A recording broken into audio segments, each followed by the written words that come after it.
show you some of the subtle differences here between the 494 machine and 492 machine. As you can see here on the 494, the feed rolls hinge open.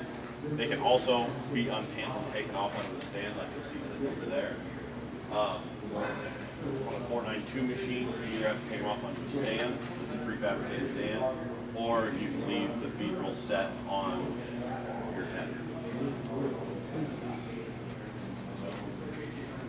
This one here makes it a lot easier because you can just hinge it open and get to it. You don't actually have to move it off there.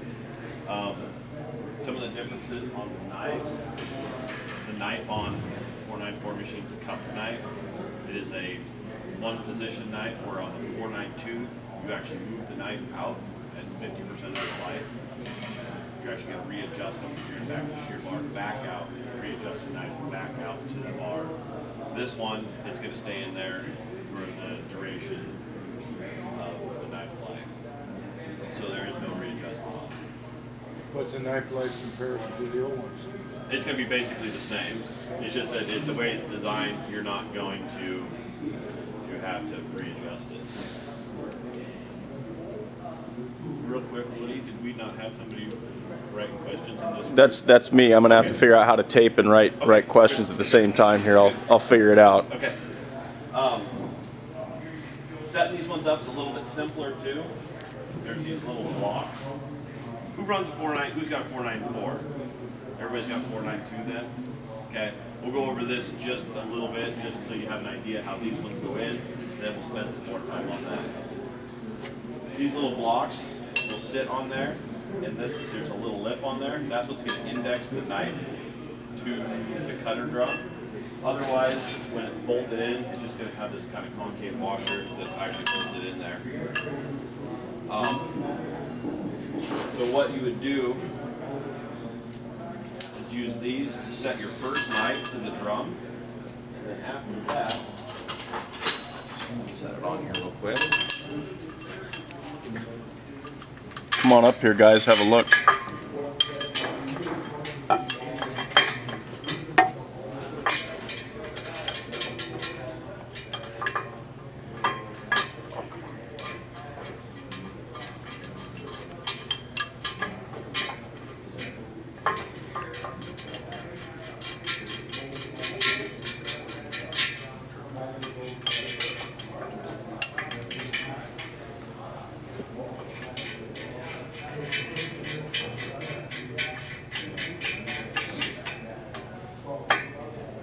Okay, if everybody wants to take a step up here, you can see that little notch is sitting on the web of the cutting cylinder.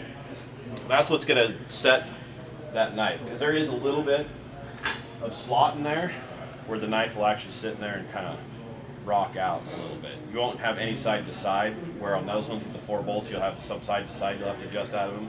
This one it won't. It's going to sit there in the cup and basically hold it in place, but you will have some in and out. So you can see that it's sitting on there, and what we're going to do is we're going to use just basically an 8mm bolt into this indexing hole, and we're going to set this first knife to the bolt. Get started here.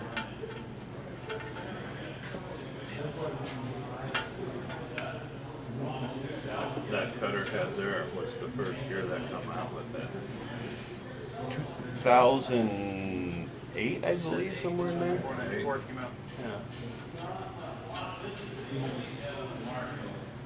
So what we do, we got this little tool. This is used for turning the cutting cylinder. You can just put it on the knife and move it.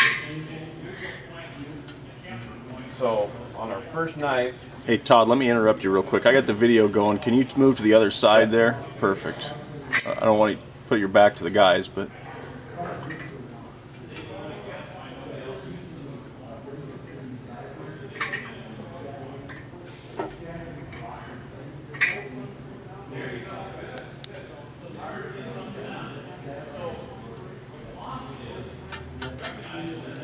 we set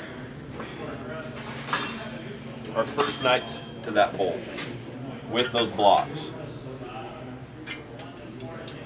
From there, you take the knife back out and you use your normal washers.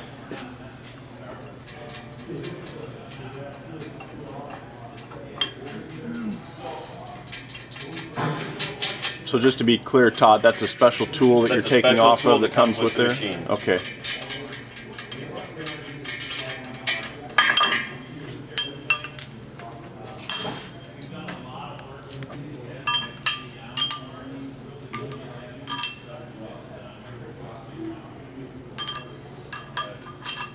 And then you will put your knife back in with the washers. And then you will set every knife to that height of that bolt. Then every knife around the drum is going to be at the same height. Instead of sitting there fudging it on the shear bar, you kind of got a reference point.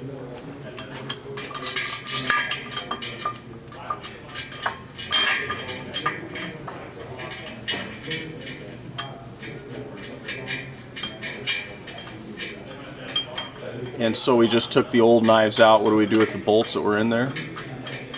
The bolts you only use one time. Same thing on a 492. Every time you replace the knives, you replace the bolts.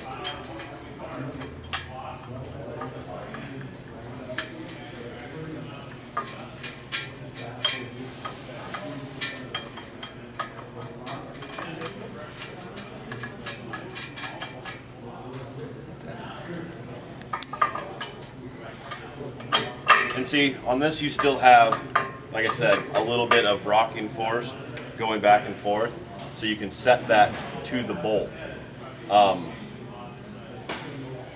Makes it a little bit quicker and easier than going through and having to adjust all the bolts. On these machines too, there is no threaded bar on the backside. You just got threaded holes into the drum. So when you got them off, make sure you kind of blow them out, get all the dirt and crud and dust and rust out of there before reinstalling them. So from here, we'll take a step over to there and we'll kind of show you this one, seems how most of this roof is going to be. Have this